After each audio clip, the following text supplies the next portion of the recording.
வணக்கம். கிழக்கு மாகாண காணி மீட்புக்கான வலையமைப்பினராகிய நாங்கள் இன்று இந்த வாரத்தினை காணி மீட்புக்கான விழிப்புணர்வு வாரமாக நடத்துவதற்கு திட்டமிட்டிருக்கின்றோம். அந்த வகையில் கடந்த 30 வருட யுத்தம் நடந்ததுக்கு பின்னர் தங்களது காணி உரிமங்கள் பெறாமலும் அல்லது அவர்களுடைய இருப்பிடங்கள் பல விதத்திலும் சுவீகரிக்கப்பட்டும் வந்து கொண்டிருக்கின்றது. அந்த வகையில் அவர்களுக்கான விழிப்புணர்வுகளை ஏற்படுத்தி அவர்கள் தமக்கான காணிகளை மீளப் பெறுவதற்காக சில நடவடிக்கைகளை மேற்கொள்வதும், அத்துடன் அந்த காணி யார் மூலமாக அபகரிக்கப்பட்டிருக்கின்றதோ அதற்கு எதிராகவும் அதனை பாதிட்டு அந்த மக்களுக்கு அந்த காணி கிடைப்பதற்காக பலதரப்பட்ட காரியங்களை நாங்கள் செய்து வருகின்றோம். உள்நாட்டில் இருக்கின்ற அதிகாரிகள், அரசு அதிகாரிகள், திணைக்களங்கள் மற்றும் தேசிய மட்டத்தில் இருக்கின்ற காணி, மாகாண மட்டத்தில் இருக்கின்ற காணி அமைப்புகள் தொடர்புகளை மேற்கொள்வதுடன் சர்வதேச மட்டத்திலும் இது தொடர்பான பரிந்துரைகள், அறிக்கைகள் போன்றவற்றினை வெளியிட்டு வருகின்றோம். ஆனாலும் பலதரப்பட்ட விடயங்கள் வெளிப்படுத்தப்பட்டு கொண்டிருக்கின்ற அதே நேரத்தில் அந்த மக்களுக்கான காணிகள் கிடைப்பதற்கு பல தடைகளும் இடையூறுகளும் ஏற்படுத்தப்பட்டு கொண்டிருக்கின்றது. அந்த வகையில் மிக முக்கியமாக நாங்கள் கவனிக்கக்கூடியதாக இருக்கின்றது, சில காணிகள் சட்டத்துக்கு உட்பட்டதாக அபகரிக்கப்பட்டு கொண்டு இருப்பதனை நாங்கள் அறியக்கூடியதாக இருக்கின்றது.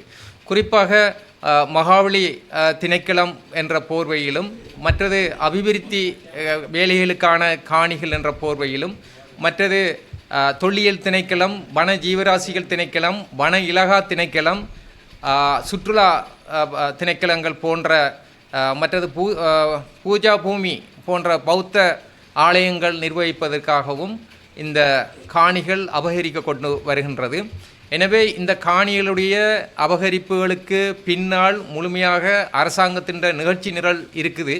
எனவே தங்களை ஒரு நல்லாட்சியான, ஒரு ஜனநாயகபூர்வமான, இனவாதமற்ற ஒரு ஆட்சியை தாங்கள் நடத்தி கொண்டு இருப்பதாக கூறிக்கொள்ளும் இந்த அரசு தரப்பினர் தயவு செய்து வடக்கு கிழக்கில் இருக்கின்ற மக்களது காணிகளை மேற்குறிப்பிட்ட திணைக்களங்களின் மூலமாக, அதாவது 8 வகையான திணைக்களங்கள் இந்த மாதிரியான சட்டபூர்வமாக இந்த மக்களுடைய காணிகளை அபகரிக்கிற காரியங்களை செய்து கொண்டிருக்கிறார்கள்.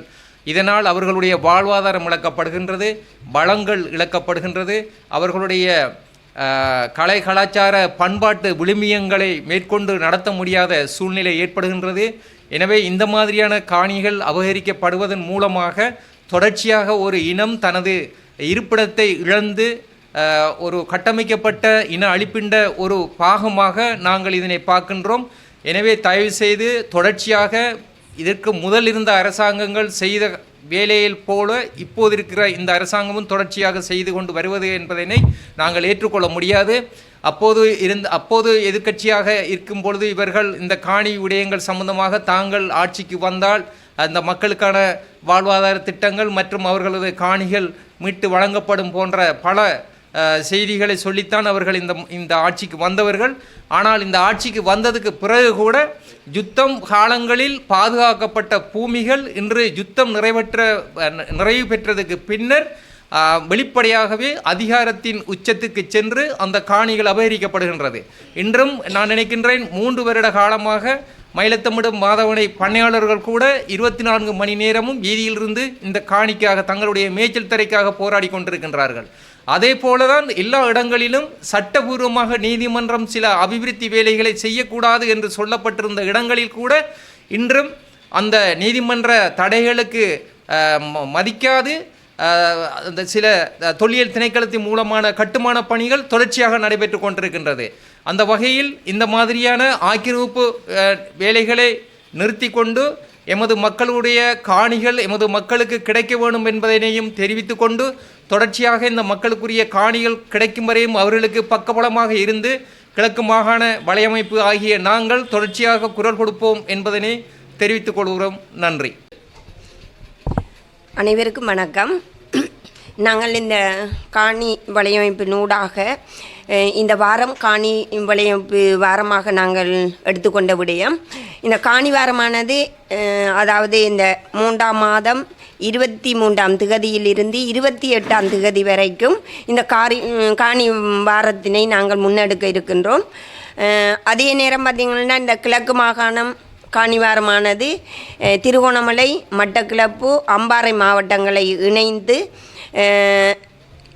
இறுதி வாரமான ஒரு நாளை நாங்கள் தெரிவு செய்து அரசு உத்தியோகஸ்தர்கள் காணி இழந்து இன்றைக்கு நிற்கின்ற மக்களுக்குமான ஒரு விழிப்புணர்வை செய்வதற்கு நாங்கள் தீர்மானித்திருக்கின்றோம். அதே அடிப்படையில் இந்த காணியினை இழந்து இன்றைக்கு ஆவணங்கள் இல்லாமல் தங்கள் வாழ்வாதாரத்தினை முன்னெடுக்க முடியாமல் இருக்கின்ற மக்களுக்கும் இந்த வாரத்தை முன்னிட்டு நாங்கள் அவர்களுக்கான தெளிவுபடுத்தலையும் இந்த காணி வலையமைப்பின் ஊடாக நாங்கள் செய்வதற்கு முன்னெடுத்திருக்கின்றோம். அதே நேரம் இன்று அம்பாறை மாவட்டத்திலேயும் இதே வலையமைப்பானது மக்களுக்கான தெளிவூட்டல்களை செய்து கொண்டிருக்கின்றார்கள். அம்பாறை மாவட்டத்திலேயும் திருவண்ணாமலை மாவட்டத்திலே முன்னெடுத்ததுக்கு அமைவாக நாங்கள் இன்று மட்டக்களப்பு மாவட்டத்திலேயும் இந்த காணி வாரத்தினை முன்னெடுத்திருக்கின்றோம். இந்த 28ஆம் திகதி வரைக்கும் இந்த காணிக்கான தெளிவுபடுத்தல்கள் மக்களுக்கும் அரச உத்தியோகத்தர்களுக்கும் அதனை முன்னிக்கும் அதிகாரிகளுக்கும் நாங்கள் இதன் வலையமைப்பின் ஊடாக இந்த தெளிவுபடுத்தலை முன்னெடுப்பதற்கு தீர்மானித்திருக்கின்றோம். 28ஆம் திகதி வரைக்கும் இந்த காணி வாரமானது தெளிவூட்டல் நிகழ்ச்சியை செய்வதற்கு இருக்கணும். அதே போன்று இந்த மக்களுக்கான தெளிவூட்டல்கள், இந்த மக்களின் பங்களிப்பினையும் நாங்கள் இந்த இடத்தில் எதிர்பார்த்து நிற்கின்றோம் என்பதனையும் இந்த இடத்தில் தெரிவித்துக் கொள்கின்றோம். நன்றி. மேலதிக செய்திகளுக்காக எமது யூடியூப் தளத்தை சப்ஸ்கிரைப் செய்யுங்கள்.